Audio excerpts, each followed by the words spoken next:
to show you how to stretch watercolor paper. You're going to need some specific materials. The paper, I'm using 140 pound 300 GSM watercolor paper. You'll need something to stretch that onto. These are plywood birch boards. Make sure they're at least a 1/2 inch or 1.2 centimeters thick so that they don't bend. And make sure that they're sanded very smooth so the paper doesn't get messed up from all the little scratchies. You'll also need a tray of water. I've only got about 1/2 inch, 1.27 centimeters of water. It's fine, that's totally plenty. You'll also need a bowl of water. You don't need a lot of water in that either.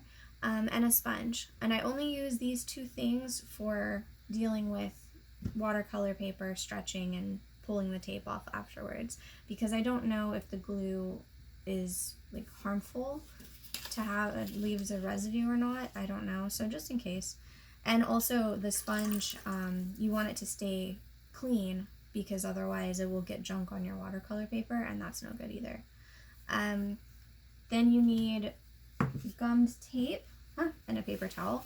You don't want to touch your tape with wet hands because it will activate the glue. It is water activated, and that will just make a hot mess of your tape. So this, I tend to pre-cut my tape. You can just tear it though. You don't really need scissors, so pre-cut. And I go just from edge to edge of the board, usually is enough. And once you do it a few times, you can get really fast at it actually. It comes in different thicknesses. The one I usually use is about that thick. And I like that better because only I can wet it with just one pass of the sponge. This really thick one is kind of overkill, I feel like, for my little papers here. For big papers, that would be better.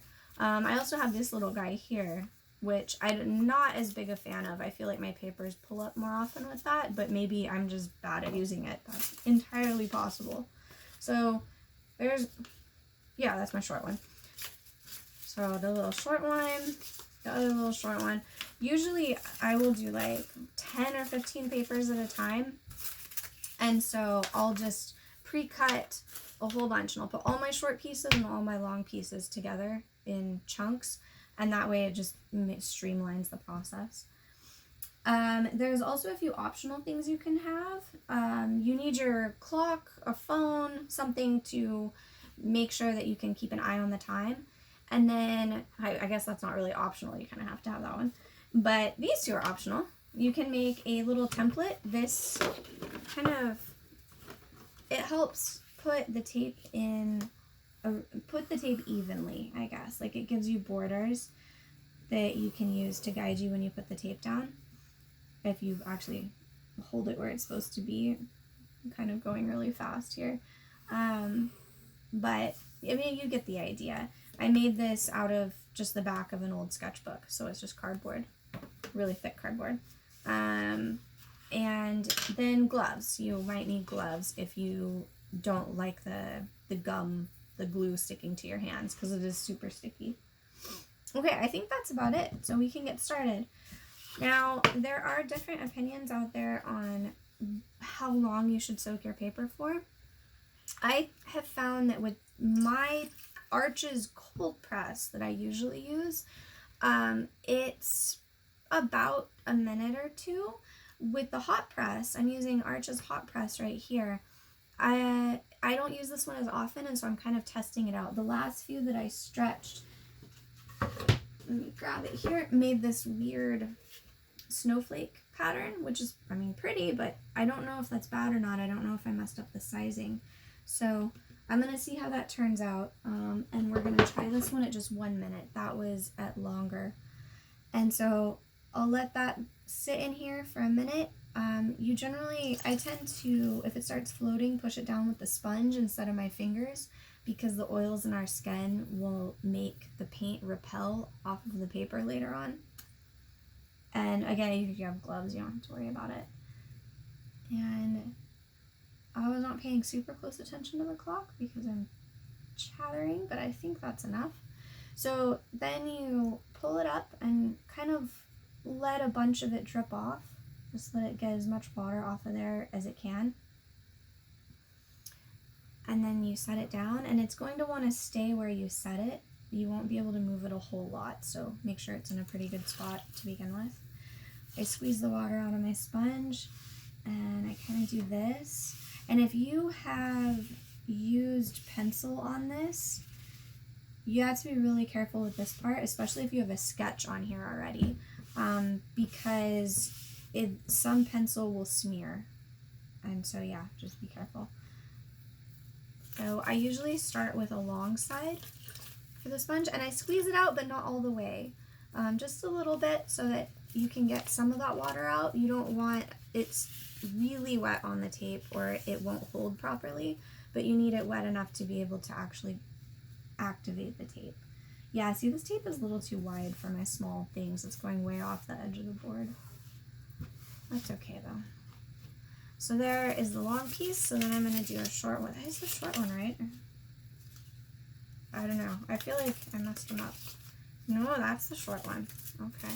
I did mess them up.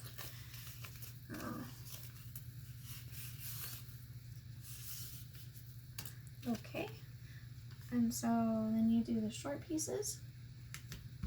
And I tend to just kind of like that. Sometimes I'll use my nail to kind of crease it along the edge of the paper, but if you mess with it too much, mine's already starting even, the paper will start pilling up and come off the tape, and you don't want that. So try not to mess with it too much.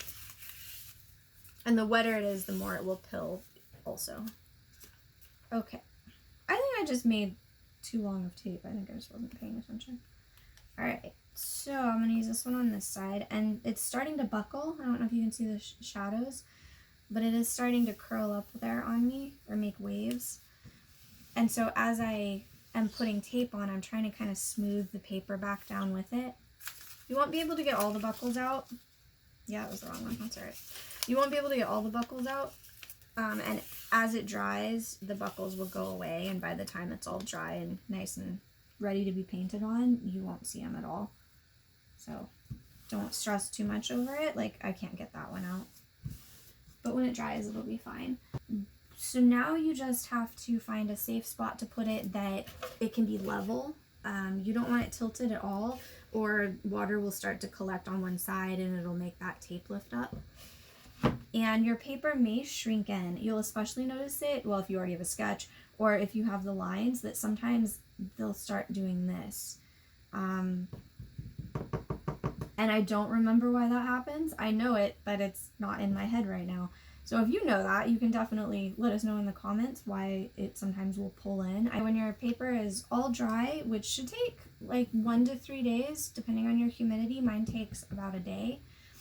When it's all dry, you'll notice that it will not be cool to the touch anymore. If it's still cool, then that means that the back is probably still damp and you want to give it more time to dry. But once it is totally dry, feels like normal paper, then you can paint on it. But that's it for now. Until next time.